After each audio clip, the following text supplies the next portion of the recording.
I've been having publicists reach out to me and ask if the people they represent can be guests on the Mental Health Warriors podcast. And so far, I'm batting 1,000. And that's a pun intended, and you'll see why in a second, but batting 1,000 when it comes to being awesome guests.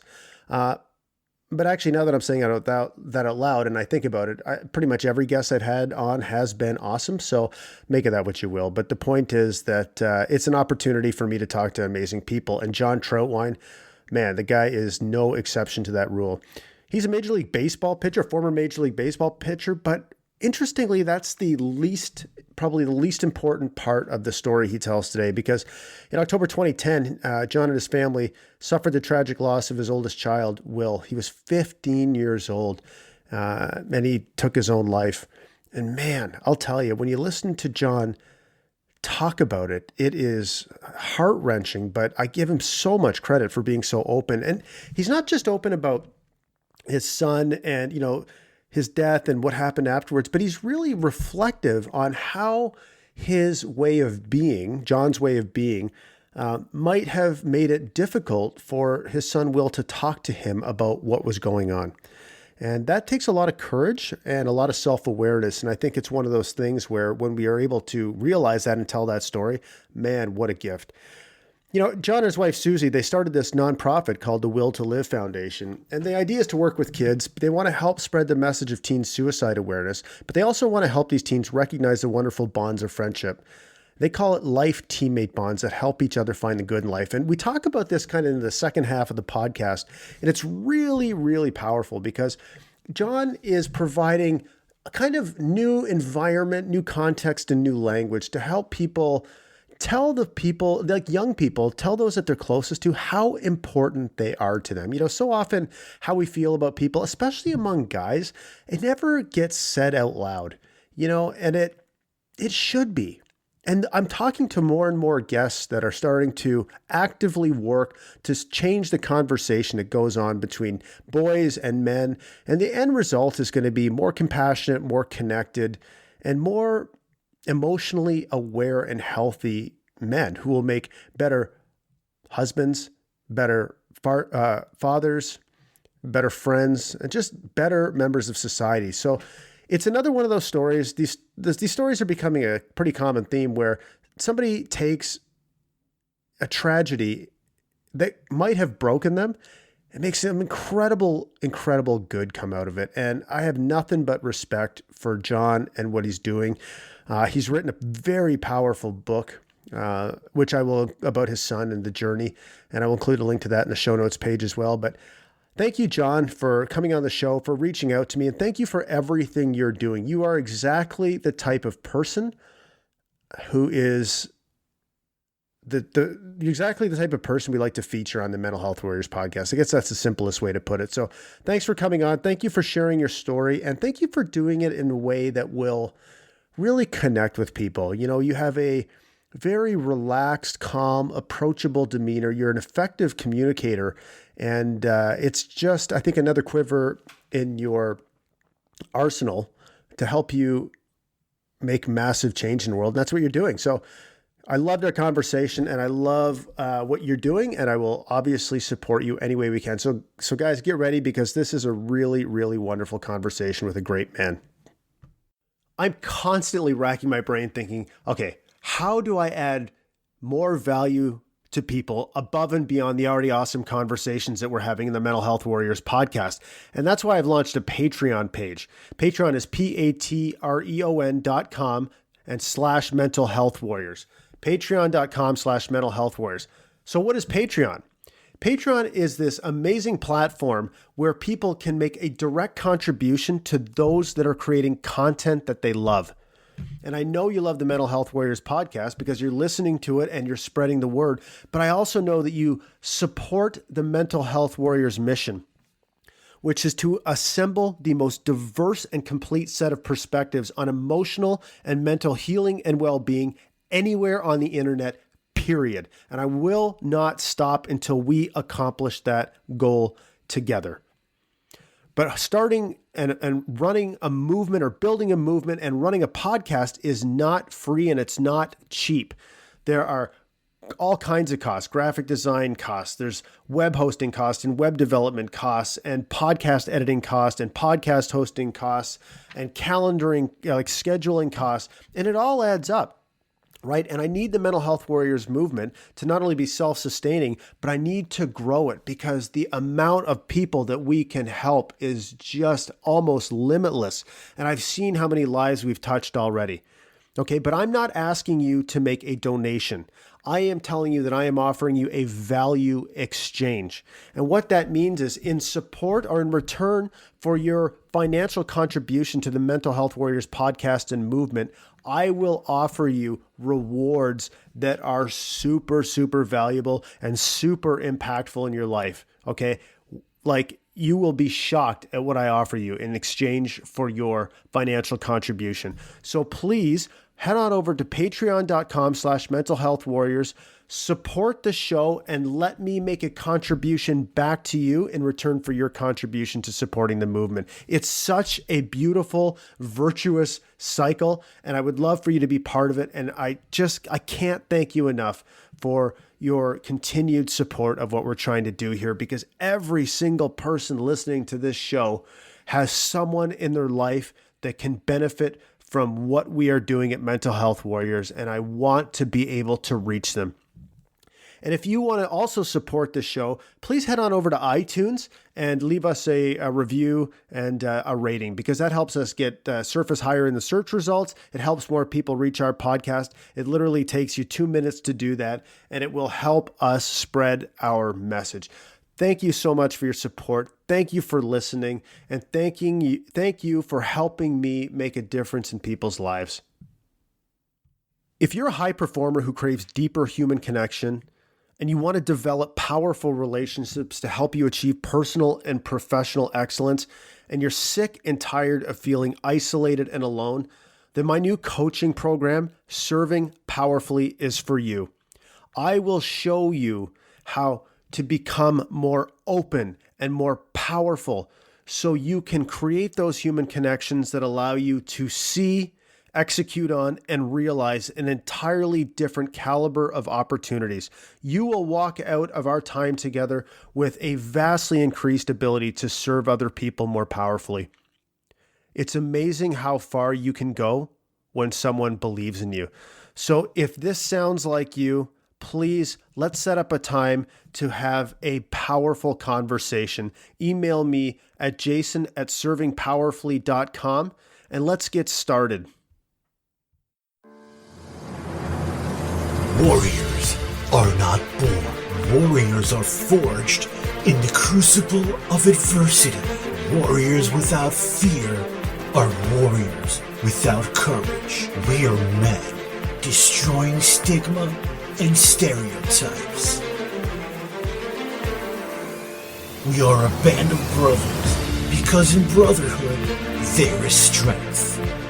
Our weapons are strength, empathy, and honesty. We are Mental Health Warriors, and this is our voice.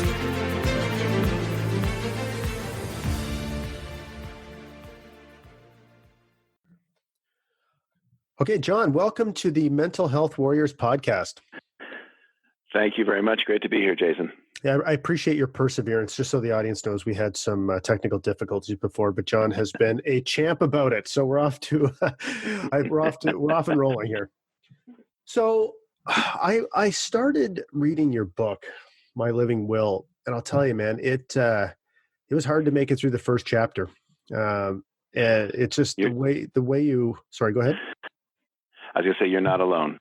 Yeah, God, it's just the way you wrote it is so, the experience was so gripping, and the way it's written just takes you right into that moment. So I guess for the benefit of our audience, can you walk us through the event that started this part of your journey?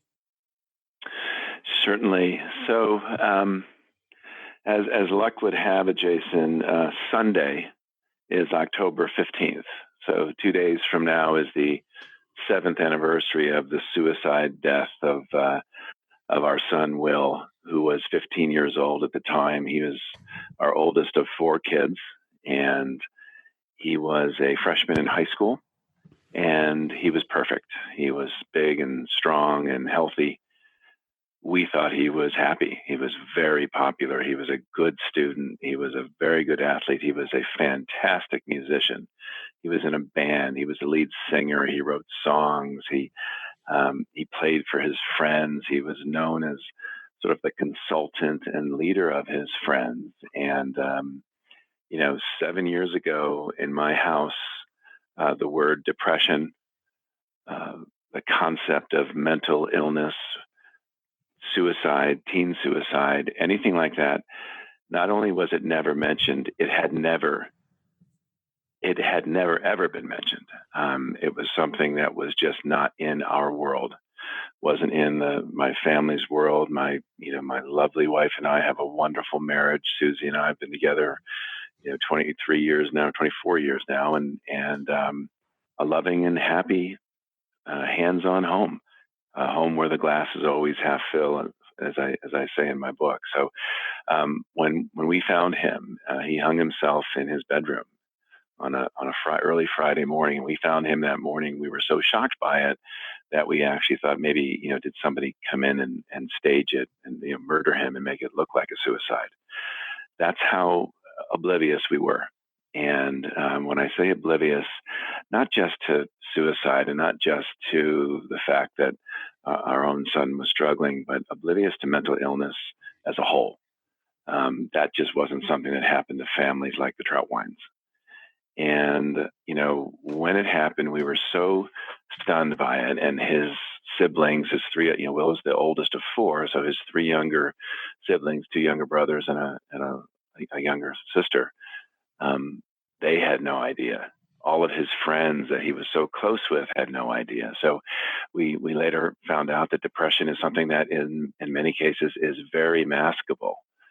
And the stigma that goes along with it, and living in a home with a guy like me who was always so positive and always saying things to Will like, isn't this great, buddy? Isn't this fabulous? Oh, I wish I was you. And, can I trade places with you? Because this is so cool. I didn't have this stuff when I was your age.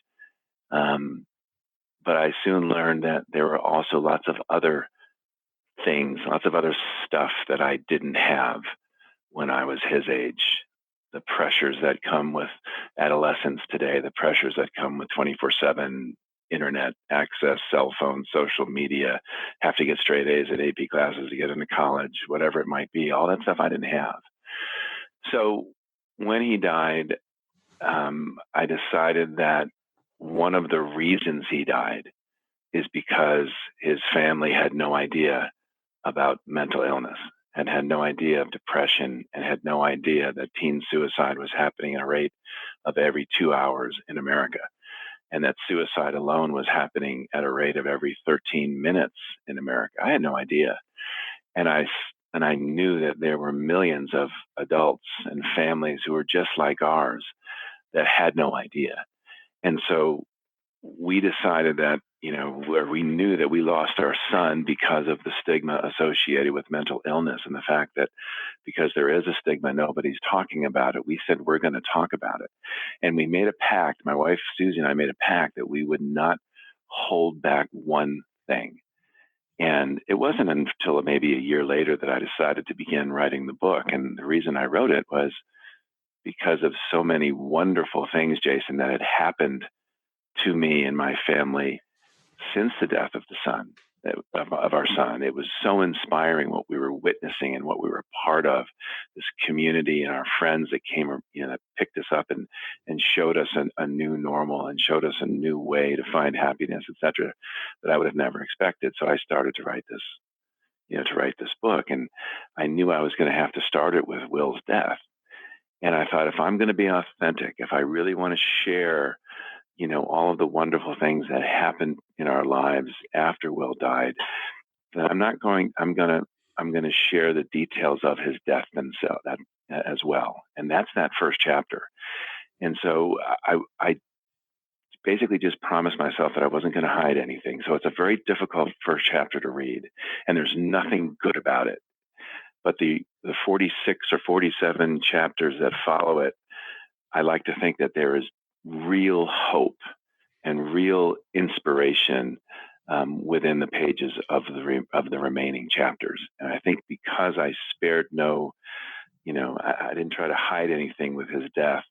I think it makes the rest of the good news part of the book that much better. And so that was the logic behind it. I know that's kind of a long answer, but I think it helps give you the idea of what I was going through and realizing that this world needed to be educated. And I kept thinking, like, if I would have read a book like this, or if I would have heard a podcast like what you're doing, if I just would have heard that 7 years ago, maybe I would have done something different as a parent, and maybe I would have approached Will slightly different, and maybe he'd be alive today as a result. So that's why I did. That's why I sat down and wrote it. And it's something that I'm very, very, how would I say, not only am I proud of it, but I'm inspired by it. I'm inspired by the story. Yeah, absolutely. And, I can so relate to your, almost before tragedy befell your family. I mean, the idea that mental illness, it was, even for me, I'm not sure if you know my story, but my wife took her own life. And I do know that. I do know that. I'm so sorry. I appreciate that. And for me, the idea of mental illness, it was just such an abstract concept. I mean, to me, it was something that happened to other people. But even then, I didn't appreciate what it was. Like, I mean, when I looked at depression, for example, I never could have imagined how horrific depression could be. I mean, I was a guy, I mean, I don't know if this is how you grew up, but I grew up I was an alpha male, man. Like, I mean, yeah. Like, geez, there's nothing that can't be solved through force of will. Right. So, right. And to have that worldview just be completely destroyed by watching, or shattered by watching somebody struggle with mental illness, it was very, I guess, world shaking for me. And I had a really hard time processing it. And that's why I'm doing this, is because, man, I made a ton of mistakes, while I did a lot of things I was proud of, but I made a lot of mistakes while I was going through that process with my wife, both during it and afterwards. So I appreciate your honesty. And I think, shining a light on some of the things that have just been in darkness for too long is the only way we're going to change the conversation. You're absolutely right. And I think just there's, I'm a pretty normal guy, right? And like you, if somebody would have told me that my son suffered from depression. So I never had a bad day. My wife and I never had a bad day with our son. He was great for 15 years, and then he died. It was as if he might as well have gotten hit by a car. That's how maskable his depression was. And, if somebody would have told me, even back then, though, if somebody would have said, hey, your son is suffering from depression, the first thing I would have done is probably got offended and told them they don't know what they're talking about. My son's fine. But even if I believed them, I would have said, well, I can talk him out of that, because depression is kind of like a choice and a character flaw. And, that's how I sort of just pictured it. Oh, if somebody's depressed, they're just unwilling and unable to see the good. And that's crazy. I can talk them out of that, right? Because I'm a good salesman. Well, I've since learned that, depression truly is a mental illness, and it is not something that, it is not a choice, and it is not a character flaw, and it is not a crime, and it's not something that can be talked out of. It's an illness that needs medication and therapy. And I was a professional baseball player, and when I had a sore arm, I was a pitcher. When I was a sore arm with the Red Sox, what did I do? I had medication and I had therapy, physical therapy. And, this is something that I would have never, ever thought was needed or important with depression. And so I just figured I'm a normal guy. And that means there's millions and millions of us out there that are thinking that, oh yeah, depression doesn't happen in my family. We're tough. We're the Trautweins, right? So I had obviously an extremely rude awakening. And now that I know this, and I know so much more, and I see it so often, the fact that 1 in 6 of the I don't know, you probably know the statistic better than I do. I just know from the teenage side, because I'm focused on that. 1 in 6 of the teenagers in our lives suffer from depression. It's okay. It's treatable. It's common. It's even curable, and it's okay. And I think that's the big message I try to give. If my son had diabetes, yeah, of course we talk about it. We would take our insulin and have our therapy. We would talk about it. We would probably talk about it at dinner tables. I would talk about it to my friends. I'd post it on Facebook.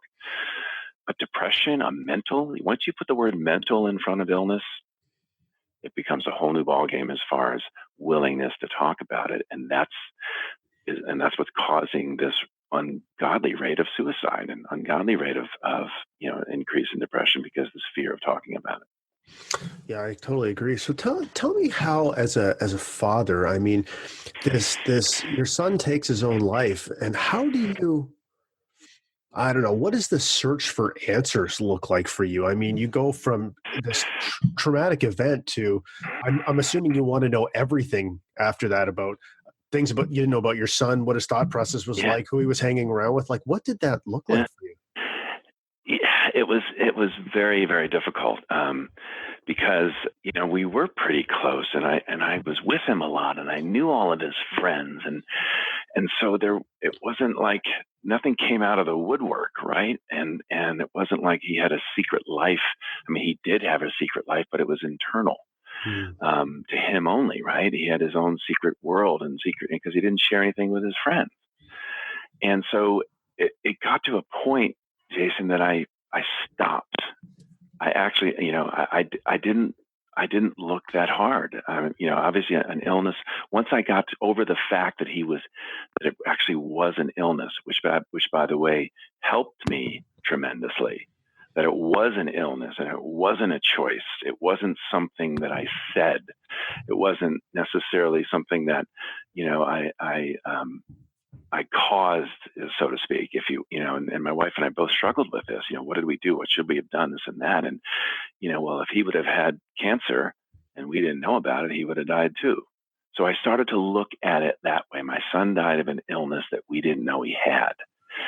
So the problem I ran into, if I really wanted to search, I could have started interviewing his friends and asking him deep, deep questions. And I said, you know what, I'm not going to do it, because his friends were devastated. And how are they to know, right? And when I was 15, if somebody would have said to me, I'm going to kill myself, which, by the way, Will never did, but if somebody would have said to me, I'm going to kill myself, I would have told him to toughen up. And I would have walked away. I would have not have taken him seriously. I would have not acknowledged it. I would not have, you know, cared and told a trusted adult. I would have said, oh, come on, you know, toughen up. Because back in, you know, when I was that age, it was 1977, right? It just wasn't an option, if you will, right? So, you know, so I let it go. I let it go. And it was, and for me, it worked. That's what I needed to do. And I'm not necessarily recommending that. Everybody has their own way of dealing with things, but I let it go. But I also felt educated in that he died of this illness. And so my research was more about, well, what causes, what can cause this, and what can cause this to get worse, and what are the challenges that these kids face, and, you know, what causes them to not talk about it. You know, I kept saying to Will, isn't this great? Isn't this wonderful? Isn't this great? And he was thinking to himself, I don't feel like it's great. My dad's a great guy. I love him to death. Everybody likes my dad, and my dad's big and strong and popular and blah, blah, blah. And he thinks it's great. I don't. So I'm not going to say anything, because he's just going to talk me out of it, or try to talk me out of it. So I made it even worse by being so positive. And my one true regret, and I was just saying this morning to friends I had coffee with, who were asking about the Will Live Foundation, my one true regret is I never once said to my son, wow, this is really hard. I didn't have to do this, Will. I didn't have to get straight A's in AP classes to go to Northwestern University, let alone a state school here in Georgia. I didn't have to make a travel ball team at age 10 to continue my baseball career. I got a full scholarship to play baseball at Northwestern my, February of my senior year, and I didn't even play my junior year. But 1979, society allowed us to grow, to catch up. But today's world, you don't make the travel team at age 12, you're done. Pick a new sport. That's really difficult. Dreams are ending at a much younger age. Yeah, they get to play in Cooperstown. They get to go on these great trips. Isn't that great? Isn't that fun? But rec baseball has gone away. And now it's happening to lacrosse, and now it's happening to these others. You don't make travel teams, you might as well, So what happens to the kids that grow 6 inches when they're 14? Right. You know what I mean? That become really more coordinated. And like I was a late developer, and then finally the big one that I always say is, social media. When my girlfriend dumped me, it wasn't on Facebook by lunchtime. Nobody tweeted about it. It wasn't on Instagram. The whole world didn't know when I fumbled at a football game by dinner. Every mistake our kids make today, the whole world knows about it by lunch. Everybody important to them knows they have failed at something by lunch. Can you imagine waking up every morning knowing that that's the case? When you were 15, it is such a different world, and that enhances and increases this anxiety, and enhances and increases the depression and the mental illness, because they're not talking about it. If anything, they're holding it within. And that's what I decided to say, okay, had I really thought this through, had I known this, my parenting would have been slightly different. I still would have disciplined, and I still would have had the same goals and all that kind of stuff.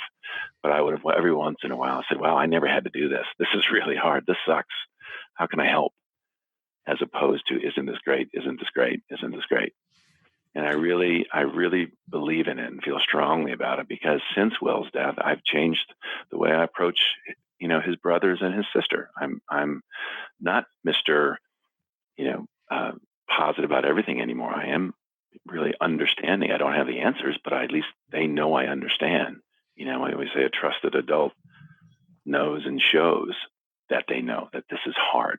And that was the one thing I never did. So again, sorry for the long answer, but okay. It's important to me to, this is the stuff that was going through my head these first 3 or 4 months after Will died. It started to become, of course he did. Of course he would have never said that to me, because I would have said he was nuts. And of course I would have just said, oh, you'll be over that. When my girlfriend broke up with me, it was fine. 2 months later, I had a new girlfriend. Look at your mom. She's hot. I would have tried to make him okay. I wanted to make him okay. I can't stand to see my son not okay. Well, the problem was he wasn't okay, and he was afraid to share that with me. And, that's a tough thing. I had breakfast this morning with a wonderful friend, and she said to me, she has a daughter who's a junior in high school. And the daughter said to her last night, you know what stresses me out the most, Mom? Knowing that when I come home, you're going to ask me a bunch of questions. And that just hit me right between the eyes, Jason. How was school? How was the test? Where are you doing this? How was the practice? Are you going to play? Why didn't you play? What did you say? Did you say anything? And they get hit with these incredible pressures of having to have A's in AP classes, never having any free time. And now they're even afraid to come home to the people that love them the most, because they're afraid they're going to disappoint Mom and Dad with their answers. This woman that I had coffee with is a wonderful mom and a wonderful woman, sweet as can be, not an intimidating bone in her body. And when she said that to me, their daughter said that, I said, oh my gosh, for 7 years, I've been entrenched in this. And that's one of the most enlightening things I have heard. The things that's stressing me out the most is knowing, Mom, you're going to ask me these questions. I don't want to disappoint you. Will did not want to disappoint me. And it breaks my heart. And the rest of my life, every day, I'm going to be thinking about the fact that he didn't want to disappoint me. And I was unsuccessful in giving him the message that there was no way he could disappoint me. And I think that's what all of this does. So by me understanding this a little bit better, and by me talking about it and writing about it in the book, I'm improving some lives, right? I'm improving some relationships. And to me, that improves the will to live. And that's really what we're trying to do. It's the little things, and using the baseball analogy, it's the singles, right? Hit a single today, because if you're waiting for a home run before you high five somebody, you're going to be waiting a long time, because the home runs just don't come. Yeah, I love that. There's so much there. God, one of the things that has happened with me is I was the kind of guy who I also never had a bad day. I mean, I was, and I thought that was, that was what made me stronger. And as I've gone through this experience, I've realized that Yeah, man, I have some bad days, and most of the days Yeah. are good, but I've allowed myself as a result of my personal experience to feel a broader range of human emotions than I ever did before. And I think for me with my kids, I allow them into that part of me because I really have come to believe really strongly that if my kids understand and believe that I feel the same human emotions that they do, they will come to me when they feel them. And I really think so often as parents, whether it's intentional or not, we try to project an image to our kids, that we have our shit together, for example, and we know what we're doing. And sometimes it can be a one-way conversation instead of, a very open-hearted two-way conversation. And I think that just letting our kids know that, we're at different points in our journey, but man, sometimes being a human being can be a little bit messy. And Yeah. we're here and we relate. I feel like that's a gift we can really give to our kids. I so agree. I so agree. This concept of understanding, right? And I think this is where, what you're doing, right, with these podcasts and this, the concept of being a mental health warrior, right, is to get us all to understand, right, that it is an illness. And I remember when Robin Williams took his life. I don't know if you had this sort of exposure. You probably didn't. But when Robin Williams died, we were doing an event at a local baseball field, at the minor league baseball field here in Gwinnett. It was Will to Live night. And because it was such news that this, celebrity who had it all would lose the will to live, they thought, oh, we'll interview the will to live guy. So I'm getting interviewed, and I get the question, how can a guy like Robin Williams, who had it all, take his life? How can he not see the light? How could he do such people who loved him and depended on him, and he had it all? How could he do such a cowardly thing like life? And I remember looking at the guy saying, yeah, no kidding. It's like when George Harrison of the Beatles died of cancer. I remember thinking the same thing. How can a guy, one of the Beatles who has it all, how could he do such a cowardly thing like die of cancer? And the guy looked at me like I was totally nuts. And I said, don't you see? George Harrison and Robin Williams died of an illness, one that everybody knew about, and everybody talks and loves George Harrison as a result even more, and another that nobody knows about and doesn't even consider it an illness, and now think less of Robin Williams as a result. And to me, that's, it's a dramatic example, but it holds so much water to me that, an illness that goes untreated can kill you. Simple as that.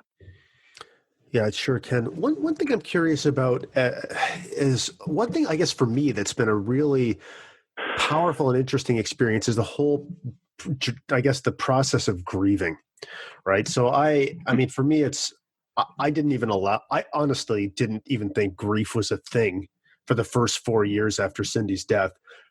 Except I was drinking my face off every night, not even understanding the pain I was in. And then, right. And since that point, it's just been such an interesting journey. So it's really allowed me to rewrite the stories I was telling myself about the past. And even last week, I'll tell you, I was talking to a bunch of first responders, and I was sitting on a panel, and somebody asked me a question, and I said to them, and this is the first time I've said this out loud, and it wasn't that I was hiding it. I just never really thought about it. But I said, because Cindy's illness was long, and it was a lot of pain. And I said out loud, there was many times during that I wish she was dead, for my own sanity, for her, so she wouldn't scar the kids, because I was hopeless. And when I said that out loud, I felt this, like, honestly, for a week afterwards, I felt this heaviness, and it wasn't guilt. It was just a heaviness about just having to be in a situation where I said, like, I had to say those words out loud. I'm not really sure, and I guess my point is, even 7 years later, things still happen, not that often, but still happen, that really caused me to stop and think and feel emotional and learn and reanalyze. And I'm not sure if it's something that will ever stop. Maybe it will be a lifetime thing. And I'm wondering for you, what's that experience been like for you? Because I think grief is something that's really misunderstood. Oh, wow. That's just, my heart goes out to you, man. But I totally understand. I understand everything you just said and everything you just went through. The grieving process, like, for example, one thing I will say is, the grieving process for me was totally, and I should say is totally different than the grieving process for my wife. And, very, very different than the grieving process from my kids, my surviving kids. And I was wise enough, and I had some friends wise enough to explain that to me from day one. A, there are no rules, and B, everybody does it differently. And if you try to get other people to grieve like you, you will fail. So that's sort of kind of standard, right? So I was able to recognize that. But I think what I learned, and maybe you can relate to this, is what I learned about grieving is that I have to accept it. In fact, I actually have to embrace it. And when I embraced the grief, I did better. Mm-hmm. When I pushed the grief away, like you were doing those first few years, right? And whether you knew it or did it on purpose or did it through the drinking, whatever, you were pushing the grief away because you don't want to grieve. Grieving isn't necessarily a very fun thing, right? I got to a point where the grief would come in waves, right? It would come when I heard a song. It would come when I saw a movie that I knew Will would love. And sometimes the grieving to me is during the best of days. When something really great happens, I grieve for Will the most because I want to share it with him and I can't, right? And so it's a really interesting thing, but I will say is I now embrace it. And I've done a decent job with that. And it's almost to a point when, this, what you said about your wife to the first responders and the concept of there are times you wish that she was dead and then how devastating of that thought is for you to comprehend. And as you think through that, you are becoming just a better person. As a result of this, you're a better guy.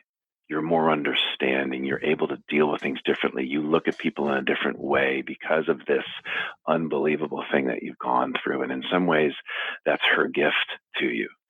And that same thing happened to me with Will, is that his death just has made me better in every aspect of my life. And if you would have told me that was going to happen, first I would have told you were nuts. But B, I think the fact that I embraced it, and if I go too long without thinking about him and crying about him, I'm usually a little bit more miserable, right? Mm-hmm. And I'm more irritable, and my days just aren't as good, and I might not even be thinking about him, right? And I'm just going through life, and I'm not happy about this. I'm kind of in a bad mood, but I'm not associating it with Will or his death or anything. But then all of a sudden, I'll have a Will moment. And I'll sit and cry, and I'll cry hard for 25 seconds, and then I'll be fine. And then all of a sudden, it's like the sun comes out again, and it goes from gray to color again. And I really feel like that I need it, and I don't understand why, but I'll take it and I'll embrace it because it's getting me through this, right? Because it's 7 years now. And right now, like, today's kind of a tough day. Tomorrow's the anniversary of Will's last day, and I relive every moment. I remember we went to dinner. It's in the book, right? And all this, and I'm gonna go through it all. But you know what? I'll be thinking about this person that I loved more than life. And that's always a good thing. And so I guess I've been lucky in that way. I've been blessed in that way that I've been able to find a way to welcome the grief. And when people ask me, and when people come to me, or ask me to talk to their family or friends who might be going through the same thing, which is unfortunately happening all the time, I always try to say that to them. Is that, don't.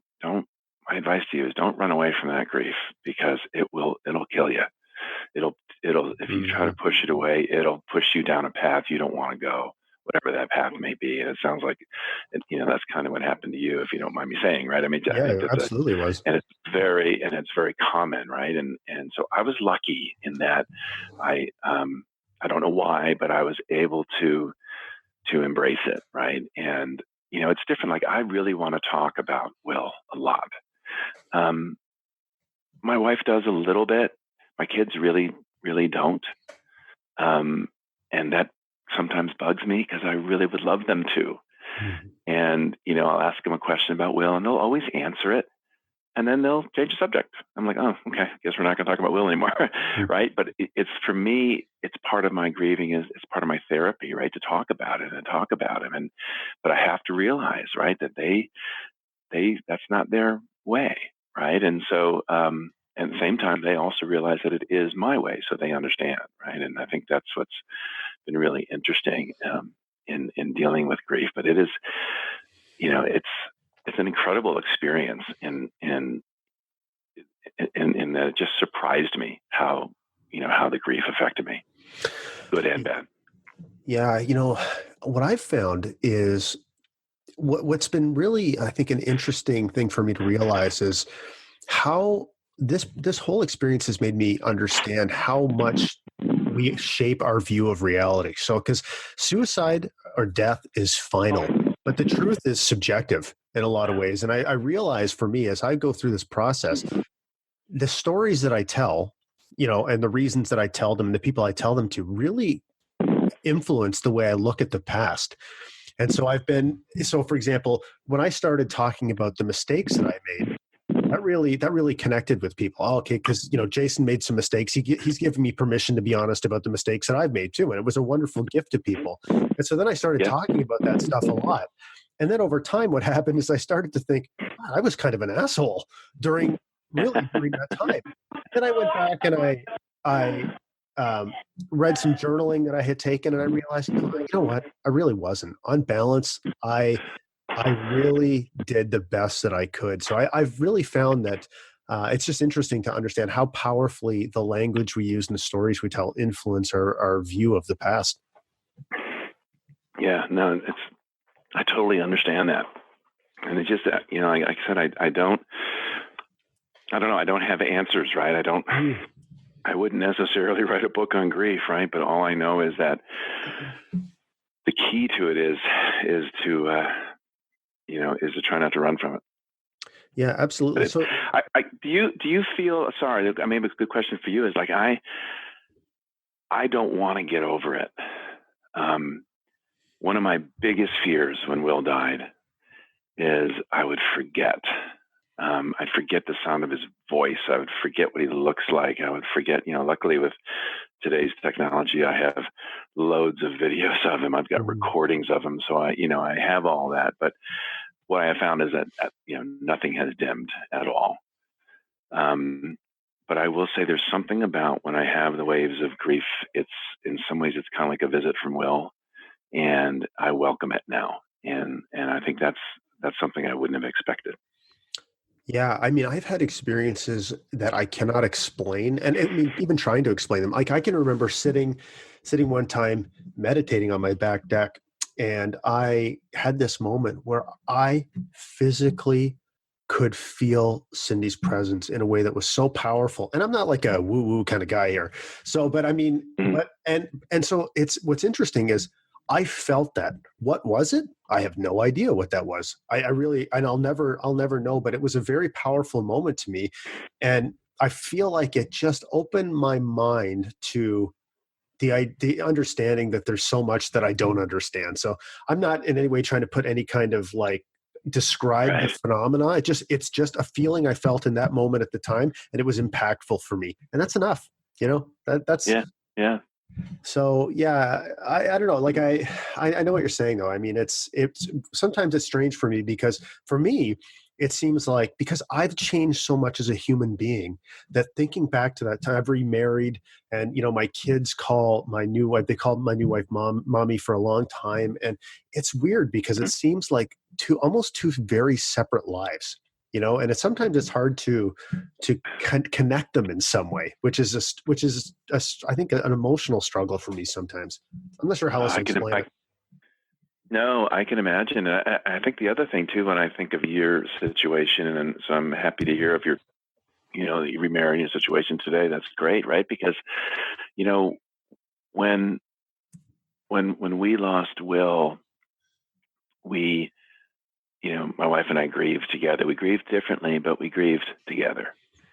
And we also had, we went from a family of 4 children to a family of 3 children. So we went from a really busy house, Jason, to a really busy house, right? Mm-hmm. We still had to, kids were still young enough. We had to drive them everywhere. We were always busy. It was, so we had to kind of keep in this, but I had her with me, right? And she had me with her. And, we had this grieving partner, even though we knew we did it differently. And when you lose a spouse, right, it's so different because you're grieving alone. And I feel for that so much. And I think not only are you grieving alone, but you're also leading alone, right? You still had your kids. Mm-hmm.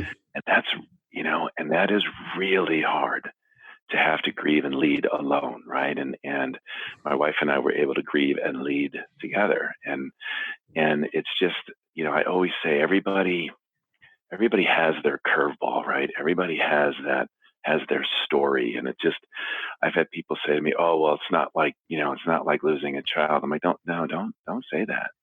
Don't ever say that. Right. I mean, we all have our curveballs, and there's not one thing that's worse or better or easier, and the key is to try to, navigate through it. And I don't know if it happened with you, but I know what happened with me is I got lifted up by my friends, right? And we ended up calling them, these life teammates was the concept we used, right? As we teach the kids to, you've already met life's best friends as a teenager, right? And I use my own friends as an example of how they picked us up and carried us through. Tomorrow or Sunday's the anniversary of his death, and we're probably going to have, 10, 12, 15 close friends come over and just be together. And that's how it's been. They were able to carry us through. So again, we were very fortunate that way, but it also was good because they allowed me to express, they allowed me to vent, they allowed me to talk, right? And that's what we try to do with the grieving and with with my kids is I want them to express. It doesn't have to be to me, but I want them to be able to I don't want them to hold it in. And I think that's what's so important with it all. Did your kids, was there ever any, as they worked through it, was there ever any anger or resentment towards Will about the choice that he made or that, his death and was taking up so much of their parents', emotional availability? Like, how did they process that? Yeah. Okay. So those are really good questions. The first one, I didn't see it, right? I'm sure it was there. I didn't see too much of an anger towards Will. They were heartbroken. They felt bad. It was more of a guilt. I think they felt more of a guilt that they didn't talk to him more, or maybe didn't. But he was the old one. He was the one. Right. He was the one they idolized, and he was the leader of them.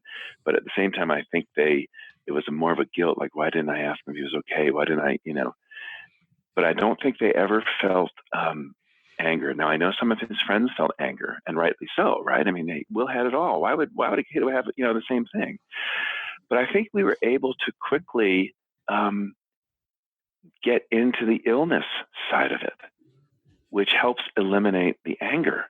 Right. And this is what's so important, right? If you don't have depression, it's really hard to understand it. And I don't have it, and it's really hard for me to understand it because I don't have it. But at least now I also don't have cancer, right? But, I understand that it's an illness that can kill you and is really hard to cure, in most cases uncurable, right? But now I know that depression is treatable. And, depending on how you define cure, you can live with it the rest of your life happily, right? And so we were able to get the illness part of Will's death in their mind, so that eliminated the anger side. Now, the second part of your question is the more interesting one. And,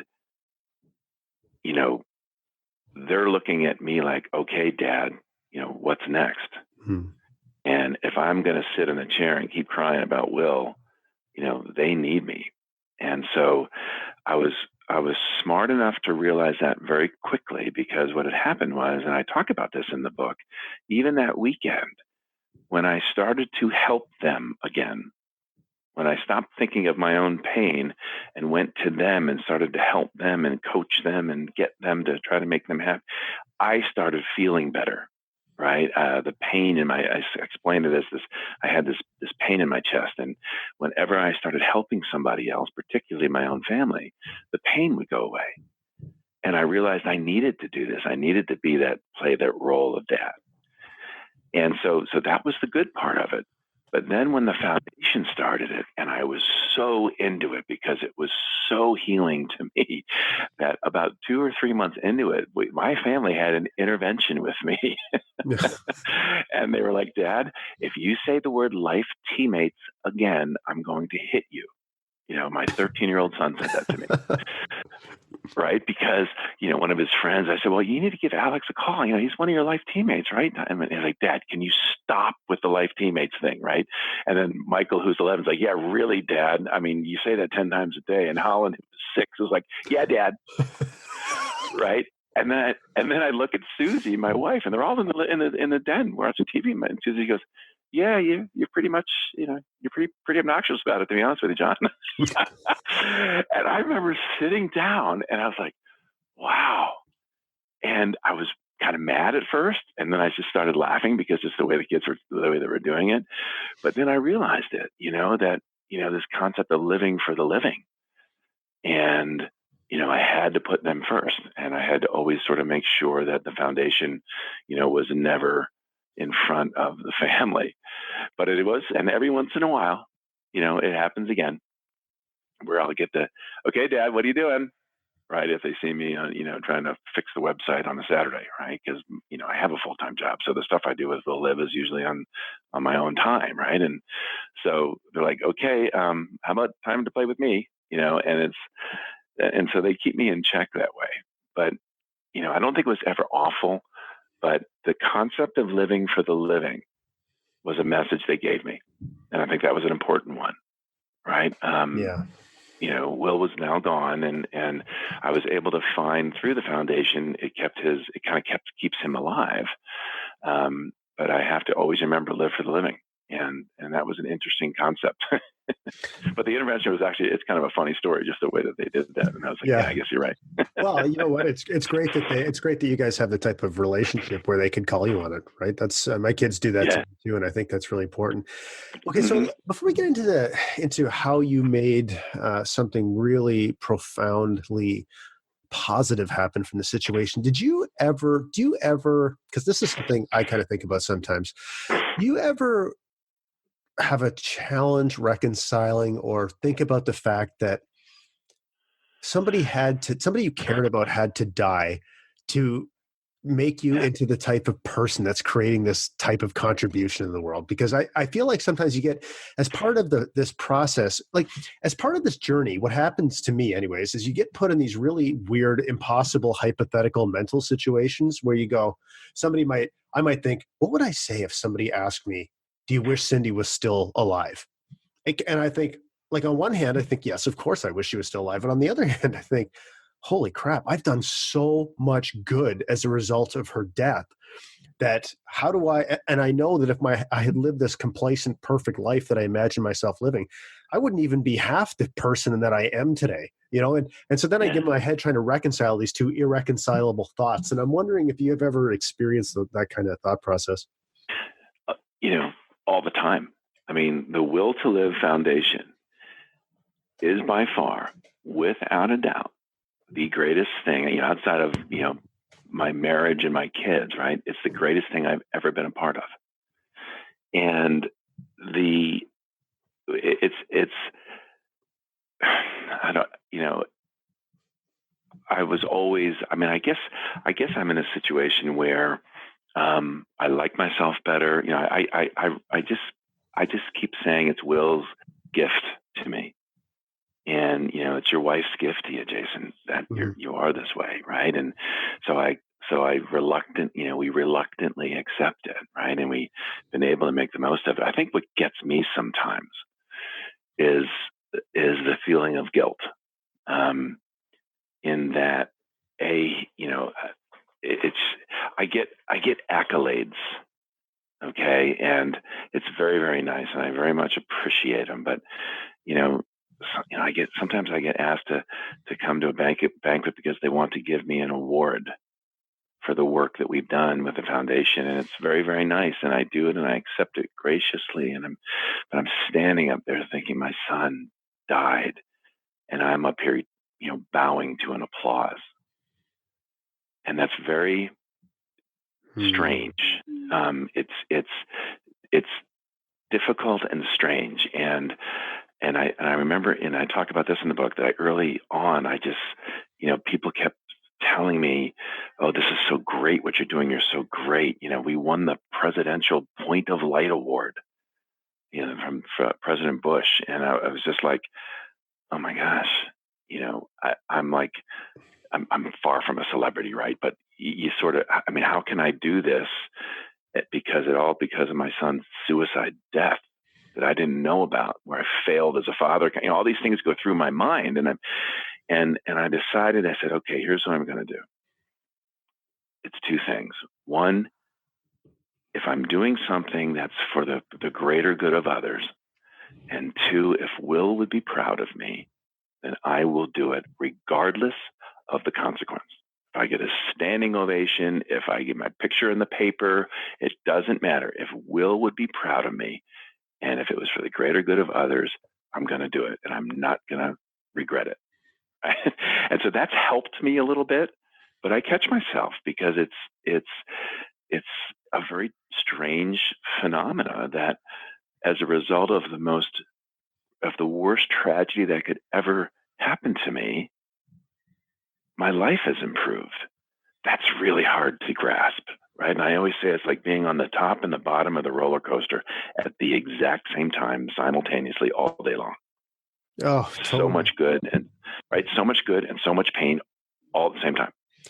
And it's just like, again, I don't know how to master it. I don't try to master it. I just try to get through it and make the most of it, which I feel like I'm been able to do, which I'm happy about. But every day I have that inner battle. Yeah, what I've started doing actually just fairly recently is at the end of a talk, I always say this because I've really come to believe that, I end every podcast, I end every talk by I'll say, okay, thank you very much. Now don't clap. Don't clap. If this actually mattered to you, here's what I want somebody in the audience to do. Stand up, look around, and say, if you are struggling, I want you to know that I have struggled too. And if you want to talk to me, I will not judge you. If you have the courage to do that, somebody in this room, and I'm going to stand here until somebody does it, that will tell me that me coming here was worthwhile. I don't want your applause. And it's always so powerful, man. Somebody always does it. There's always usually an awkward silence, and where I say I'm totally comfortable with awkward silences, and we'll stand up here all night if I have to. But that's good. That's good. Yeah, well, because I think it's what I've learned honestly is that it's that our holding space for someone and letting them know that they can, with us, they can be who they truly are is, I think, that one of the greatest gifts that one human being can give to another, and we all, it's a gift we all have the power to give. Right. So, yeah, and I just want people to know that. So, oh, sorry, there's my little aside there, but I totally understand what you're saying. I like it. Yeah. So time has passed. You said about a year after Will's death, you started thinking about writing the book. So can you walk me through, I guess that process, but also how you got the idea to start the foundation and what that looked like? So sure. So the foundation came first, Okay. and it came literally the weekend of his death. He died on a Friday, and some very, very close friends. In fact, the owner of our company here, a guy named Mark Oldfield, who I've been with for close with for a long time. He knows me well, and he says, "You got to do something positive. I know you, John. Do something positive. Let's do the Will Trautwein Memorial Foundation." And I'm like, okay, how do you do that? Right. We'll do a scholarship. And so we decided, don't send money or don't send flowers, send money. We'll put it in the Will Trautwein Memorial Scholarship Fund. I'm like, okay, great. I mean, I'm in the middle of grieving. So I spent exactly 7 seconds thinking about it. Right. But it made sense. Okay, well, I'm going to try to do something positive when I get back on my feet. Well, at the funeral, I was giving the speech. I was giving the eulogy. And all of Will's friends were there, and they were in their lacrosse jerseys, which was his main sport at that time. And they're sitting together in the church, and I'm kind of preaching to them almost that Will just loved being on the team. That's the kind of kid he was. He didn't really care about scoring the winning goal or being the best player. He just liked being there. He loved being on that team. And I said, that's a great trait, guys. He was a great teammate, so just always be there. But while I'm speaking, Jason, I'm in Atlanta. Now, I grew up in the Chicago suburbs. I started picking people out in the audience that I didn't know was there, prior to the funeral starting, that were my friends from Barrington, Illinois, from elementary school, from middle school, from high school, from my college days at Northwestern. And while I was speaking, I was noticing this, and it was one of these things I kind of marveled at the fact that I could even process all of this. And while I was speaking, I realized that all of the groomsmen in my wedding were there. And all of those guys I met when I was a teenager, and all of the godfathers to my kids were there. And again, all these guys I met when I was Will's age. And it was during that speech that it hit me that we weren't going to have the Will Trautwein Memorial Foundation. We were going to have a foundation that worked with kids to get them to recognize that they've already met. Teenagers have already met their groomsmen. They've already met the godfathers to their kids in many, many cases, probably safe to say in most cases. And if I could get them, if Will would have realized that he had life's best friends just waiting there for him to be there for him, and if Will's friends would have known a little bit more about all of this stuff and would have maybe encouraged the concept of talking to each other and being there for each other, these guys are going to be their life friends. These are the guys that are going to show up at terrible days like a couple of those guys, Jason, I hadn't spoken to in 30 years. Will dies on a Friday, and on Monday, they're at the funeral in Atlanta, coming from California, coming from New York, coming from Canada, they're all different parts of the country now. And I just was so blown away by this that it hit me that this foundation, because it was my friends that are carrying me through. And then at the same time, I'm witnessing Tommy and Michael, so my other two boys, and my little girl Holland, I'm witnessing their friends just being there for them. And they both boys had sporting events the next day, and Michael had a lacrosse game. He's 11 years old, and when he showed up, the game stopped because he showed up a little bit late. The game stopped. They dropped their sticks, and they all ran to hug him. 11-year-old boys. And I just was so motivated by this concept of the power that we have in our friends and the power to deliver hope. And I thought, that's what I'm going to do. I'm going to create a foundation where I teach these kids to recognize the hope that they have in each other, and together they can improve each other's will to live. And I'm like, oh my gosh, that's the name of the foundation, the Will to Live Foundation. I can keep Will's name in it because I didn't want to do Will Trautwein Foundation because Will died of suicide, and I didn't want someone else to say, well, I want my name on a foundation, so I'm going to go kill myself, right? The copycat thing. And so I was really conscious about not being Will Trautwein and not having Will's picture everywhere, right? And if you go on our website, you really have to look to find Will's picture. It's there, but it's hidden. But Will to Live Foundation was perfect. And I thought, so literally we got together with Will's best friends, and they were like, yeah, we want to work with you on this foundation, Mr. Trautwein. Like, we want to do events that we put on, and then we raise money, and then we can do things that Will would like to do, like, help other kids and stuff. And like, we want to do a Will stock, because Will was way into music. We went to a Willstock music festival where only teenagers play. Well, we just had our 7th annual one, and it raised, $43,000. And it was supposed to be just an event where kids got to be together. And it's turned out to be this big thing where 1,000 people show up and 20 bands play. And it's a wonderful, wonderful thing. You'll see it on our website. And so the foundation started right away, Jason. It was, we incorporated, he died October 15th, and we incorporated November 2nd. And it was amazing. And as you can see, that's why there was this intervention. I was so motivated by what I was seeing in this foundation that the kids were owning. So, the motto of for the kids and through the kids and by the kids started the foundation. So while this is happening, I'm moving into the second part of your question. While this was happening, I'm so blown away by the comments these kids are making and the depth of their grief and the depth of their love and the wisdom they were imparting on each other that I started writing it down. I started, recording it in my phone because I didn't want to forget. And there were so many wonderful acts of absolute kindness and pure love that I knew my kids wouldn't remember it all, and I knew that I wouldn't remember it all. So I started jotting it down. And I just kept this little journal, and it was a journal that was on my phone, on my computer, and on an actual journal itself. And I guess it was about a year, maybe 6 months went by where I started to think, you know what? These stories are really incredible that I'm experiencing. Teams meeting on the pitcher's mound after a game to talk about the importance of loving your teammates on and off the field.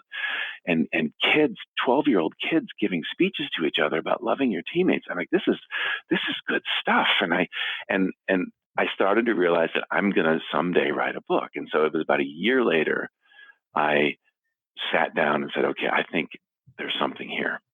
And I started taking the journal and almost like creating an outline. Well, I'm a busy guy. I travel a lot. I have a full-time job. So it took me 3 years to write the book. And even during that time that I was writing the book, more stories were happening. And so that's where it became this, as I started this interview out, I decided to write the book because I thought it was an inspiration, that something so tragic could lead to something so truly, purely wonderful. And that it was driven by kids and driven by their love of their friend and driven by the love of each other. And it was so great. I knew I had to do it. Now the book is a difficult read because throughout it's our story, right? So, you cry sad tears, you cry happy tears. And now I kind of say I have very sad tears of pure joy. Yeah. Right? I mean, it's the top of the roller coaster, bottom of the roller coaster, right? And this is going to happen to me all weekend long as we remember Will and his friends are going to come over and they're going to talk about, they'll tell me a fun story about Will that I didn't know, right? 7 years later. And it's going to make me cry because it's so touching, but it's going to make me cry because I miss him so much. And this is that, sad tears of pure joy. And so does that answer that question? So the foundation started and then it became so inspirational that I said, I need to write this down because if it can happen to me, if a guy like me can lose his son and years later have a stronger faith, have a stronger marriage, have a better relationship with his kids, have a better relationship with his employer and his employees and his customers, and a better approach to life, then, oh my goodness, there's inspiration in that. Oh man, no that's why I did it.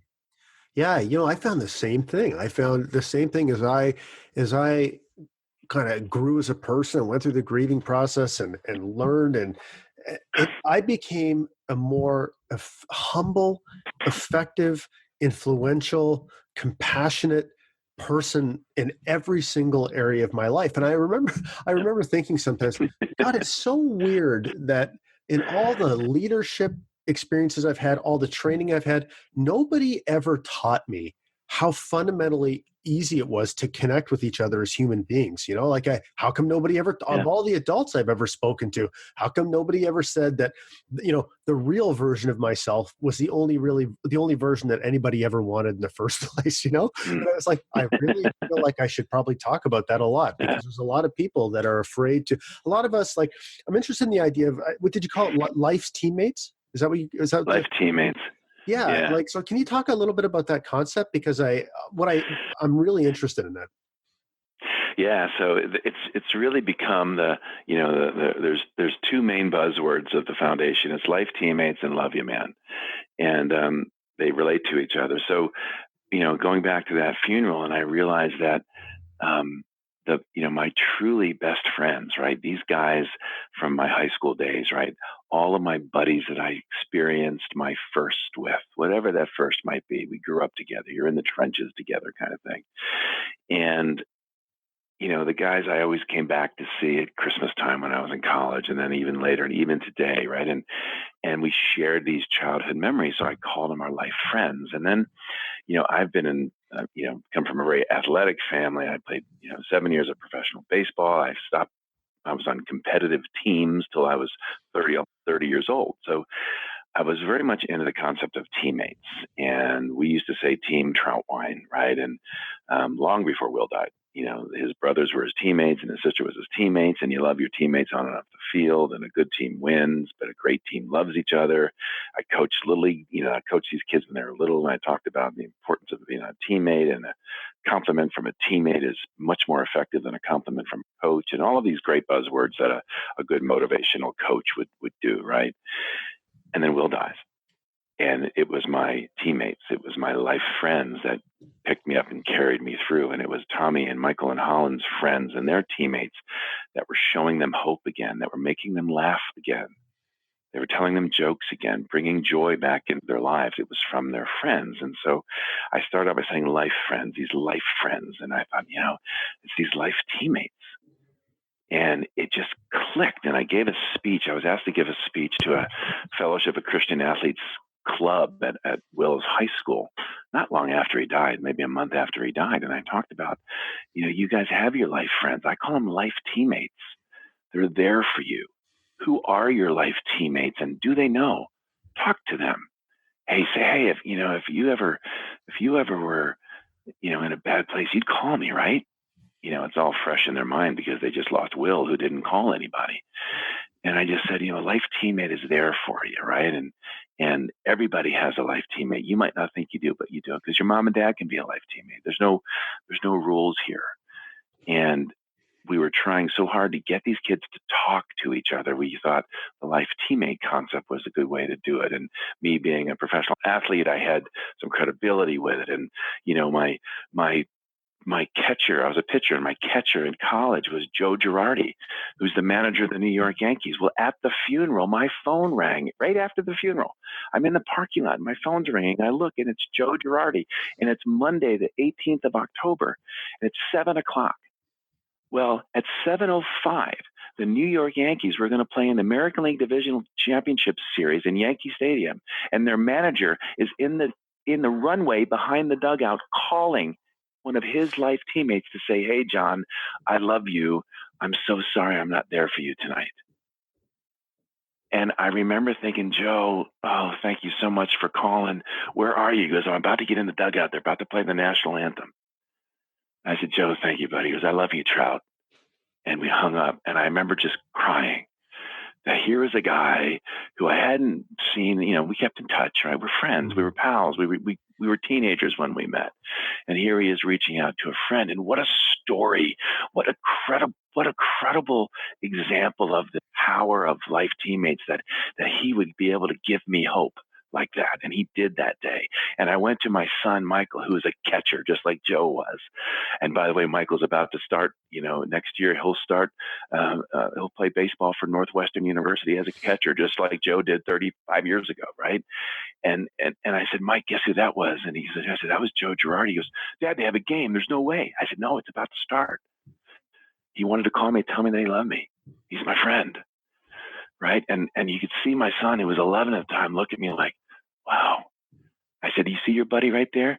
They're going to call you when you're 50 for good and bad, because that's what life teammates do. And Jason, I never saw anything just grow. And I remember I went to my son's banquet later on that winter, and one of the kids gave the blessing, and he asked God to bless our life teammates. these kids were using this concept of life teammates, and it was so powerful. And it's become so we have wristbands that say, love you, man, and life teammates. And I would get these, I end my speeches by saying, I want everybody right now. If I can get you guys to say, I love you, maybe I can get you guys to say, hey, I'm struggling. And we need to say, I love you a little bit more because life is hard right now. So I want everybody to turn to the person next to you and say, I love you, man. And the place explodes. These kids, they hug each other and they say, love you, man. And sometimes they roll their eyes and sometimes they're embarrassed and sometimes they're way into it. And it's fabulous. And they end their emails with LYM. When they say me, they say, love you, man. If you go to the Will Live Facebook pages, love you, man's all over it. We have love you, man magnets. And it just so happens the night before Will died, I was at the bottom of the steps on the computer, and he said, Dad, I'm going to bed. I said, all right, Will, love you, man. And we fist bumped, and he went up the steps. The last words I ever said to him were, love you, man. And that has become the buzzwords of the foundation. So obviously it means so much to me. But at the same time, it's a way of kids to be able to say, I love you. And they do it in a fun way. And they get to a point now where you hear it all the time. I love you, man. And it's a single, right? You can never say it too much. I know people sometimes think if you say it too much, it lessens it. Well, you know what? In today's crazy, ridiculous, negative, world, a few more I love yous isn't going to hurt anybody. And so it's a smile, right? And it represents life by 1,000 smiles, this concept of love you, man, and life teammates. And, I like right now I am walking, I'm in my office and I'm walking. That's how motivated I am just by this.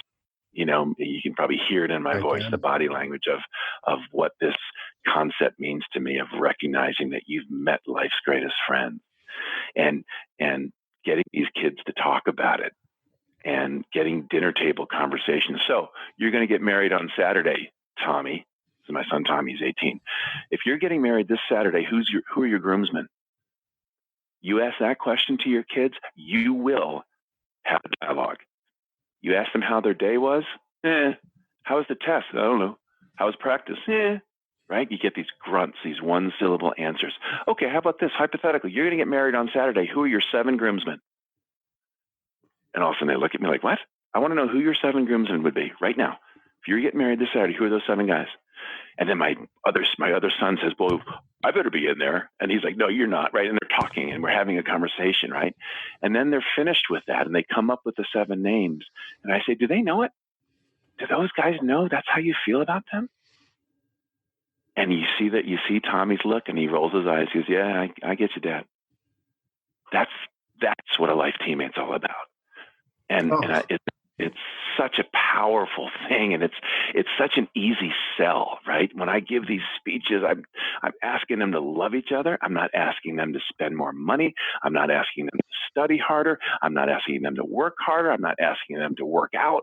I'm not asking them to run. I just want you guys to recognize the love you have in each other and rejoice in it. And it's an easy sell, right? And when I talk to the parents, I said, I'm not asking you to change anything. I'm just asking you to show your kids that that they have it hard, because that's what I didn't do. And those are my 2 big messages there. And if I can get them to do that, relationships improve on both ends. We get these kids to talk to each other, and we get these parents to promote that concept of a life team and promote that concept of knowing that it's hard. So that's how it all started. And here we are 7 years later. We've raised over $1 million. We funded over, 4,000 high schools have gone through a signs of suicide implementation. It's in their curriculum in their 9th grade class. And every single educator in the school goes through a mental illness, brief education, all of the stuff that we need to raise this awareness. And it's all done by money raised by a bunch of high school kids. So fun. It's so awesome. And it's just great. It's just great. And you know what? I need something great. Right. And I think that's, it's Will's gift to me, and it's Will, and he would love it and he'd be proud of me. And, it's my very strong belief is he's up in heaven right now, and he's elbowing God, and he's saying, "That's my dad. Check out my dad. That's my dream."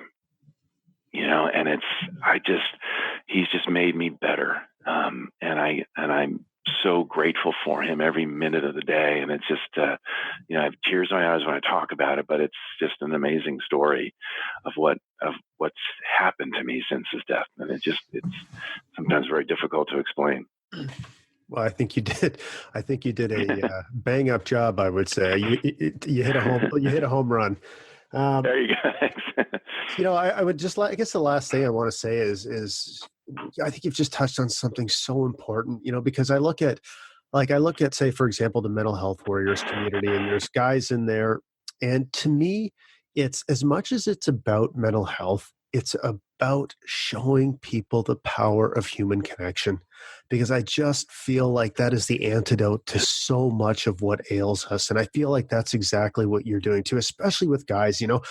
Guys come into that community, and whether it's in that community or other communities I'm a part of, as soon as they realize it's safe, it's like the mask finally comes off. I don't have to wear it here. I can just be myself. And there's just, I'm just so passionate about, I always tell guys, that kind of stuff you say to your buddies when you're drunk, if you have the relationship where you can say that when you're sober, that's what you want. That's when the magic happens. Yep. I love you, brother. I love you, man. I love and teaching that to kids at a younger age. I don't know about you, but nobody ever talked to me about that when I was a teenager, and that's when I needed to hear it the most. And it took me a long time to learn it. So, man, I have nothing but respect for what you are doing. Just thank you.